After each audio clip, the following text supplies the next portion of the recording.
Terrorist, Jim Jordan demolished by former GOP insider as Speaker vote looms. There's a double standard for Democrats versus Republicans saying stupid things. When Democrats do it, it fills the news cycle for a week. When Republicans do it, we get silence.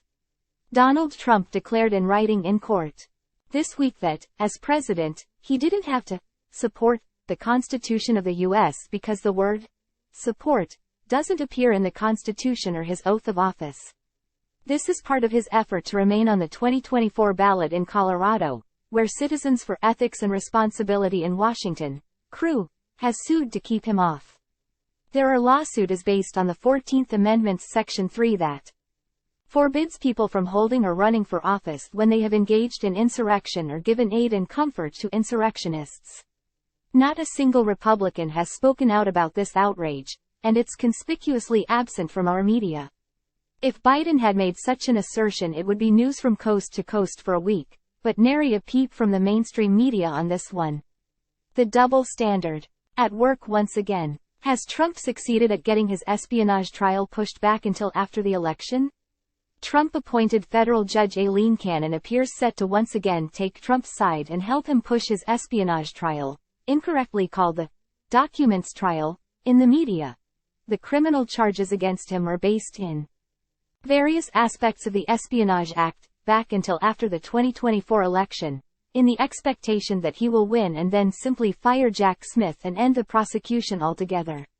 As Liz Dye writes over at the Public Notice Substack newsletter, Donald Trump has just one goal in his two federal criminal cases: push them off until after November 2024, so that he can either pardon himself or instruct the Justice Department to drop the charges on January 20, 2025.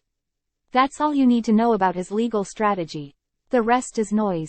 Amen. The Trump family is doubling down on Nazi. Imagine how the press would treat the story if Hunter Biden was hosting a Holocaust-denying anti-Semitic speaker who claimed the good guys lost World War II at an event on property owned by his father. Every news network in the country would be there and the story would run non-stop. This guy even managed to kill a person while driving drunk and got off, and Eric Trump is hosting him at an event at Trump's Miami Doral Bedbug Palace. He is, by the way, the fourth Holocaust-denying Nazi-loving speaker to have taken the stage at these events. But is the mainstream press covering it at all? Not that I can find. Media Matters has the whole story here. Hopefully some real reporters will show up and blow this story wide open, although I'm not holding my breath.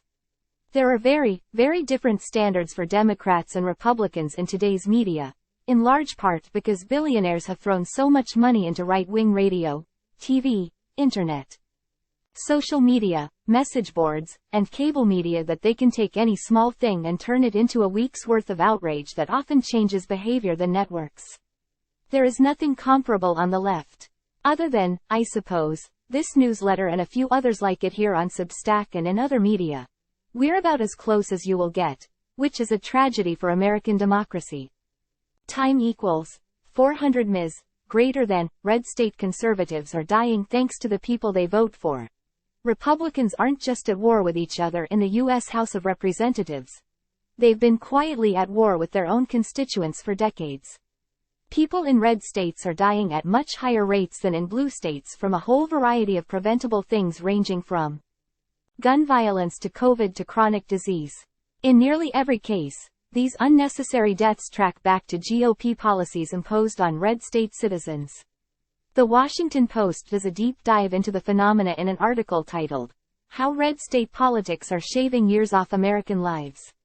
Again, this is a story that should be top of mind for every American but is almost completely ignored. The Post is the brave exception, by the rest of our media. DOJ is suing eBay in a crackdown on rolling coal devices.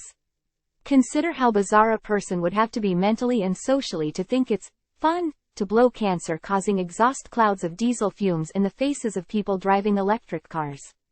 It turns out there are a lot more of these bizarre people out there than most of us thought possible. Over 300,000 modification kits to make diesel trucks capable of this have been sold just on eBay over the past few years, according to the government, and the Department of Justice is now cracking down. The fines against eBay for allowing the sale of these devices, which are a crime under the Clean Air Act, could total $2 billion. It's about manners and decency. Geeky science. Nearly half of flowering plant species face extinction from climate change. This is an ongoing climate disaster of epic proportions, and it doesn't seem that anybody is interested in doing anything about it. On top of that, the data in this shocking new report shows that this year and next are going to be massively anomalous relative to the past few decades. Global heating is exploding, and the crisis will get far worse over the next months and years. The world needs to wake the hell up.